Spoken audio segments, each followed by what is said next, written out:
How are you? Good. Listen, I'm an old man. 2 weeks ago, I applied for Social Security and Medicare. There's a couple of things that go along with that, I might add. Along with the Social Security and Medicare, you get old and you don't sleep well. You only sleep for about 6 hours a night. So I'm constantly up at 4 in the morning. I got the old man's chair, you know what I'm saying? Out by the four-season porch, and I go sit in my old man's chair and look out the window for deer and play a couple of games on my iPhone. Yeah, I'm addicted. But I also just sit and think.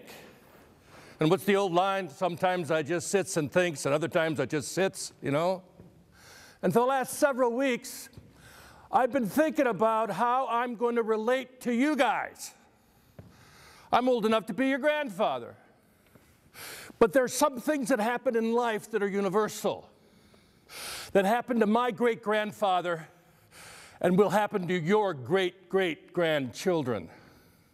It's the same. Some things don't change. No, I didn't grow up with a computer, and I still don't know how to use Skype. But there are some things. Allow me to tell you. In 1952, I was 6 years old. And my buddy, Jim Alstrom, my best friend and neighbor, had just got a new pair of shoes up at Miller's store in Maple Plain, because I was born and raised out by Long Lake. And along with the new pair of shoes, Mr. Miller gave him a free whistle. Not just a regular whistle, this was a honey. This one here, you know, you could use your finger and get different tones. I really was jealous of Jim Alstrom. Well, it was late August of that year in '52, and my mother took me up to Miller's store to get me some clothes for school, and I scuffed my shoes up as best as possible. Mom took a look at them and grabbed my foot and decided I didn't need shoes just quite yet. Well, Miller's store is kind of an open place, or was. Something like a general store that you see in the Old West, only a little bit newer. And in truth, I rummaged around there. My mother was doing some shopping, and I found the box of whistles. Well, you know what happened. I was 6. And I put one in my pocket. Now, not being too smart, when I got home, I started blowing the whistle in the backyard. Mother knew I didn't have a whistle. She knew that Mr. Miller gave out whistles. She's pretty smart. The next thing you know, she came out, looked at the whistle, and looked at me and called me the dirtiest name I have ever been called. And I was a deputy sheriff for 30 years, and I've been called some pretty dirty names. The dirty name was one syllable. She said thief. Next thing you know, I was hustled in that car. We were going back up to Maple Plain. And I had to stand next to that counter and bring that whistle up, shaking hands, with a shaking hand, and put that whistle on the counter and apologize to Mr. Miller for stealing his whistle. From that day to this, I have never stolen once. A couple of girls' hearts, but that's about it. Huh. You see, you are what you do. If you steal, you're a thief. If you lie, you're a liar. If you build buildings, they call you a builder. If you lay bricks, they call you a bricklayer. You are what you do, not what you say. It's what you do. It's how you act.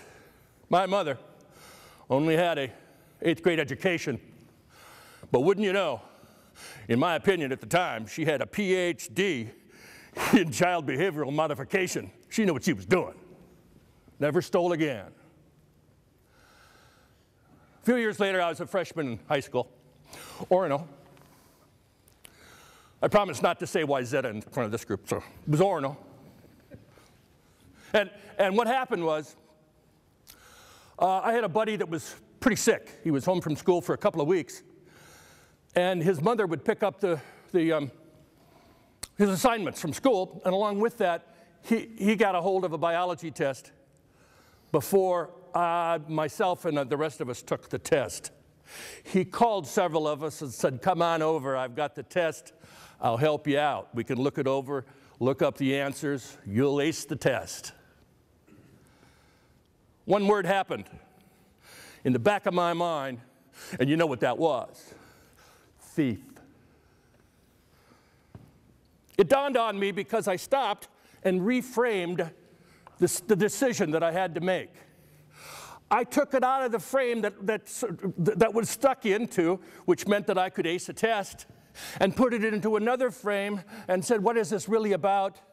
It's really about this guy being sick and lonely.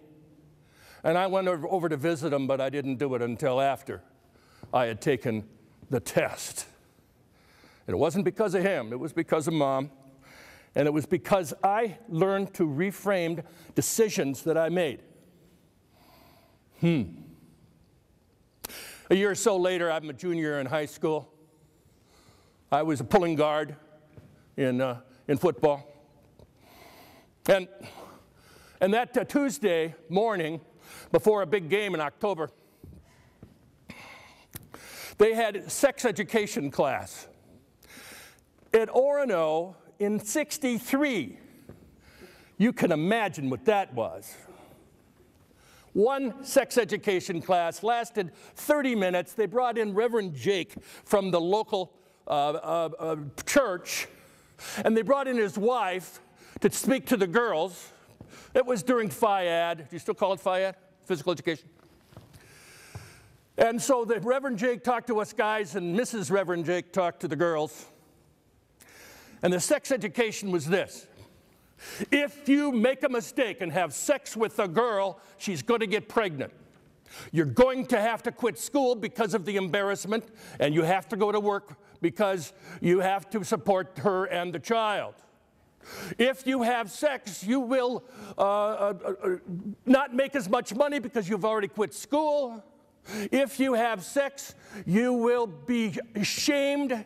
You will head right down the road to disaster and eventually suffer in eternal damnation. That was my sex education class. Apparently, the girls got the same talk. The following Friday night after the game, Orono won, of course, I'm in the back seat, steaming up the windows of my brother's borrowed '57 Chevy with Mary Ellen Anderson. I was heading down that road of degradation, that road of shame, of poverty, of complete humiliation, that road to eternal damnation. I was heading right down that road. I forgot everything Reverend Jake taught me. Thank God Mary Ellen Anderson remembered. Well, she's still innocent as far as I know. But the truth is, what happened was I didn't stop and reframe the issue. I was making a decision because of wild hormones, not because of me thinking it through. Would it have been all right if Mary Ellen and I went ahead? Probably. But we didn't. But it wasn't because of me, and that's what bothered me. It was because of Mary Ellen. I thought of that also a while later. It was in the early '90s. I was dating this wonderful woman named Julie, who I eventually married. Now, I wasn't engaged to her yet. I was still dating her. And I'm out with a couple of buddies of mine, probably having a beer. And in walked in this old used-to-be, this good-looking young gal that, well, not so young, but good-looking gal that I had dated for a number of years. And she slides in next to me and puts her hand on my knee. Can you imagine that? And I'm thinking, I got a decision to make here. She's already made her decision. It wasn't Mary Ellen Anderson, though, trust me. She's already made the decision. What do? Reframe it. How is this going to work when I'm in love with a girl named Julie Otis that I really want to marry? How is this going to work? Julie would never know about this. I would get away with this easily. But you know something? I'd know about it. And just as solid as my mother hollered thief at me, I would know that I was doing something wrong and that it might affect my relationship with this wonderful woman the rest of my life. Just a little bit. Wow. I didn't. It was just a couple of years later. I was still with the sheriff's office. I retired from the sheriff's office in '99 because I had a new wife and a new color TV, and they were both working.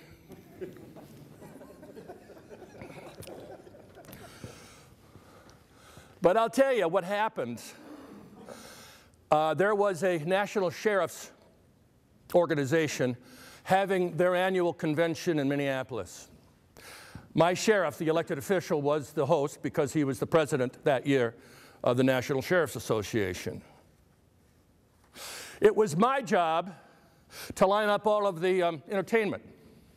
And I lined up the Robbinsdale City Band and the Minneapolis Police Band, and I lined up the Shriners, and I lined up a string orchestra for the ladies' luncheon, and I lined up a big band for the big their big ball. And I had about 7 or 8 different groups that were going to come in.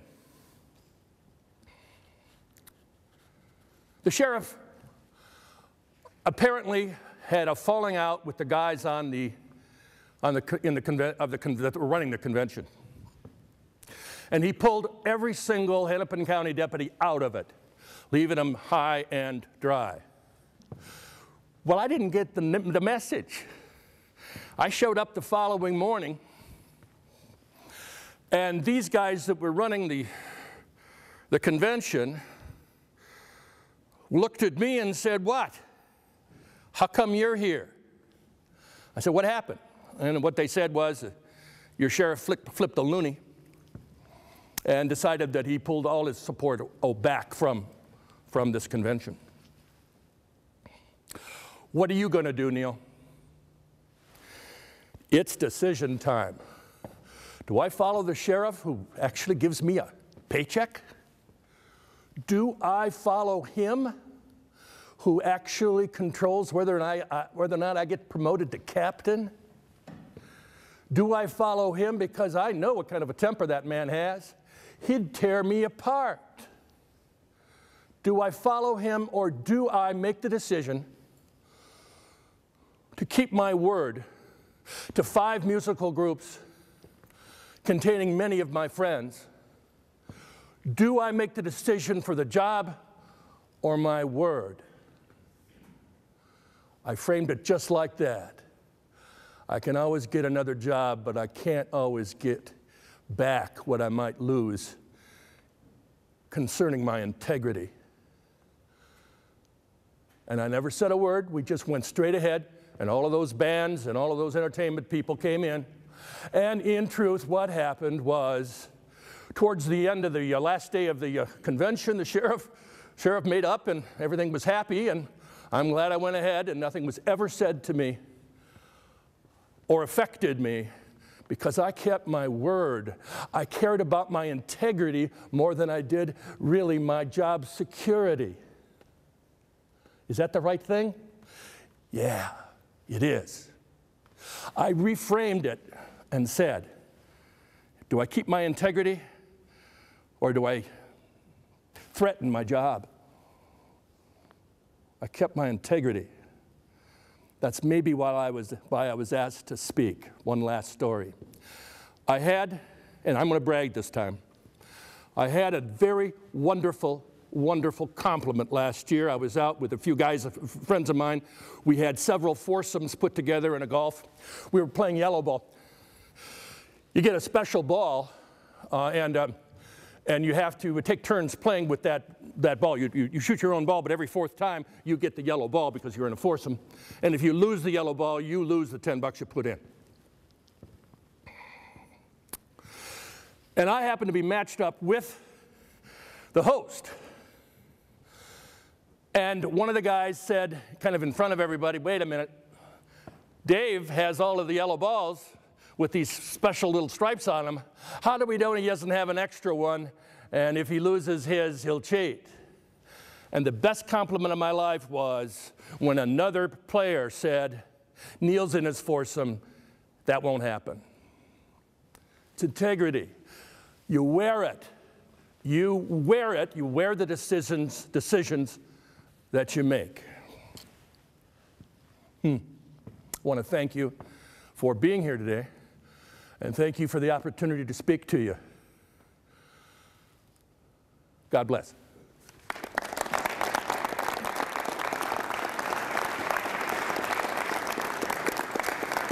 I know that there's opportunities for questions.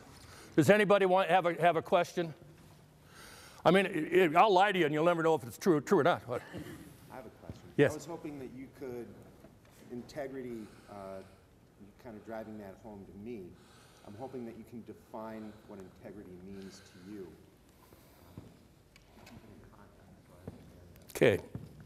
Integrity means to me to keep my word and keep my morals in the forefront of my mind, so that in fact I can reframe those decisions that I have to make using my own personal morals and my own personal feeling of right and wrong. Anybody else? Does that make any sense? Do you have to be moral when you're you guys' age? You know, you really should be. I kind of forgive myself for stealing the whistle. Did me a lot of good in the long run. Thief. Anybody else? Please, Coach. 30 years of law enforcement. Yes. See any changes from year 1 to year 30? Yeah. The first 10 years, I was all over the board. I was just a deputy sheriff. I was then promoted, and I did child abuse for 10 years. My last 10 years was in mixed criminal investigation, but mostly homicide. Loretto, which is where a small little town, when I first started, had a red light on their water tower. And when they had a call, somebody from radio would call up somebody in Loretto, and they'd run out and flip a switch and turn the red light on, and so the cop knew he had to call in. That's how bad it was. I remember when I first started, they had something like a ticker tape that we would get the news from up at the sheriff's radio, and we would find out who's wanted on what and what's going on as far as the world of the police work went. I also remember the first time computers came in. I was asked, and the subject came up here before today, I was asked to go up to St. Cloud and actually I was there for 6 months working the Jacob Wetterling case. It was the first time we ever had computers in use. I had no idea that such a remarkable thing could happen. And they actually, these computers were 20 times bigger than they are today, and 20 times slower, and not very smart at all. But the truth is, we could put every bit of information in there and then draw it out when we needed it. So if I wanted to know about a red pickup truck, I could put red pickup truck, and every reference of every report we got there that had to do with red pickup trucks would come back. That's pretty minor compared to what you can do today, but it's certainly changed. Still, Goya Cod was still the best way to do investigation. And I went through a guy and coined the phrase in homicide in Chicago. And Goya Cod was just hard work. Get the job done. Go out. Get off your ascot. Knock on doors. Knock on doors. Get off your knock on doors. Goya Cod.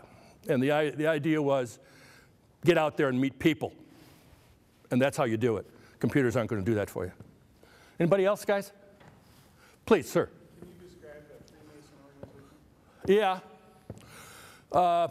The Freemasons started as a building organization in the Middle Ages in Western Europe. They actually made, there were two kinds of builders, slaves and Freemasons. You're either free or you're a slave. And they started back then building buildings, but they also built character. And they would talk about brotherly love, relief, and truth. And they would talk about religious tolerance and political freedom and personal integrity. And they would use symbols to put those together. Now, you will hear on television that we were connected with the Knights Templar. That was made up in 1745. All of our rituals are made up. They're not real. They're made up in order to teach certain concepts that honest men would not like to know about. That's all it is. And we've made them all up. The problem is that some of us don't know that they're made up, and we go tell somebody we're connected with the Knights Templar, which is a bunch of nonsense. Anybody else? Please. What did your high school football experience teach you that you used later on in your career as a detective? Yeah, it taught me to get better shoes. The question was, what did high school football teach me? It taught me to get better shoes. It taught me also that I could do things physically I didn't think I could do. It taught me the advantage of teamwork over individual responsibility. It taught me an authoritative system of thinking. The coach is the boss, you know? But it also taught me how to be pretty honest, and how to fail, and how to get up and try again. It's the failing that's, I think, that we overlook. You got to fail a little bit in life. If everything comes too easy, it's wrong. And high school football taught me that. Anything else, gentlemen? Thank you very much for your attention, guys.